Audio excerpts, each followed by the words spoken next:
حضرت عبداللہ ابن عباس فرماتے ہیں کہ قرآن کریم میں 3 آیات ایسی ہیں کہ جن میں ایک بات دوسری کے ساتھ ملی ہوئی ہے، اور ساتھ فرماتے ہیں کہ ان میں سے ایک دوسری کے بغیر قبول نہیں ہوتی، یعنی جب تک وہ دونوں باتیں پائی جائیں گی، جب وہ دونوں چیزیں پائی جائیں گی تبھی قبول ہوگی۔ اگر ان میں سے ایک ہوگی دوسری نہ ہوگی تو جو پائی جائے گی رب اس کو بھی قبول نہیں فرمائے گا۔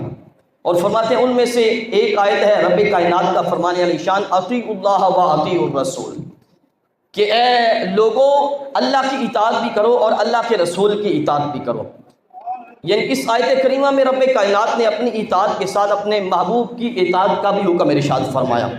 تو حضرت عبداللہ ابن عباس فرماتے ہیں جب تک دونوں ہوگی تو تبھی قبول ہوگی، اگر ایک ہوگی تو دوسری قبول نہ ہوگی۔ تو اس سے معلوم ہوا کہ اگر کوئی شخص اللہ کی اطاعت تو کرے، وہ نماز روزہ ادا کرے، حج بھی ادا کرے، صدقہ و خیرات بھی وہ کرے، لیکن اللہ کے محبوب کا وہ منکر ہو تو اس کا یہ اطاعت الہی والا جو عمل ہے رب اس کو بھی قبول نہیں فرمائے گا۔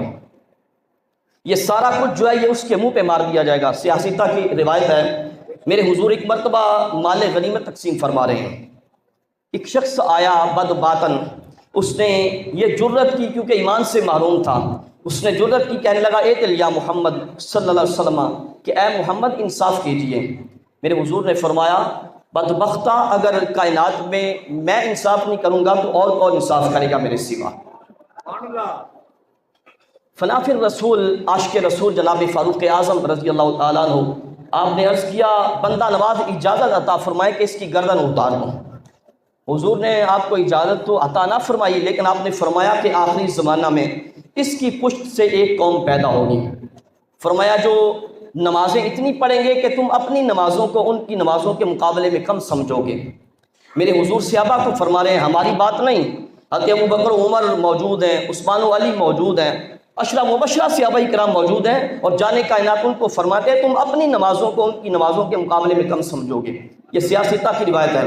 اور پھر حضور نے فرمایا وہ روزے بھی اتنے رکھیں گے تم اپنے روزوں کو ان کے روزوں کے مقابلے میں کم سمجھو گے۔ اور جانے کائنات نے فرمایا وہ قرآن بھی پڑھیں گے لیکن قرآن ان کی حلق سے نیچے نہیں اترے گا۔ اور ساتھ فرمایا یہ سارا کچھ کرنے کے باوجود وہ دین سے اس طرح نکلے ہوئے ہوں گے جس طرح تیر بڑی تیزی کے ساتھ شکار سے نکل جاتا ہے اور اس تیر پہ خون کا ایک قطرہ بھی نہیں ہوتا۔ اب دیکھیے وہ اطاعت الہی کا عمل کس کثرت کے ساتھ کرتے ہیں۔ جانے کائنات ان کی عبادات کی کثرت کی طرف اشارہ کرتے فرماتے صحابہ کرام کو کہ تم اپنی نمازوں کو اور اپنے روزوں کو ان کی نمازوں اور روزوں کے مقابلے میں کم سمجھو گے، لیکن اس کے ساتھ میرے حضور نے فرمایا وہ دین سے اس طرح نکلے ہوئے ہوں گے جس طرح تیر بڑی تیزی کے ساتھ شکار سے گزر جاتا ہے، لیکن یہ سارا کچھ کرنے کے باوجود دین کے ساتھ ان کا دور تک بھی کوئی تعلق نہیں ہوگا۔ وہ کیوں؟ اس لیے کہ وہ اللہ کے محبوب کے منکر ہیں۔ اور جو بندہ اطاعت الہی تو کرے لیکن اللہ کے محبوب کی اطاعت نہ کرے، اللہ کے محبوب کا منکر ہو، تو رب اس کا اطاعت الہی والا عمل بھی قبول نہیں کرتا۔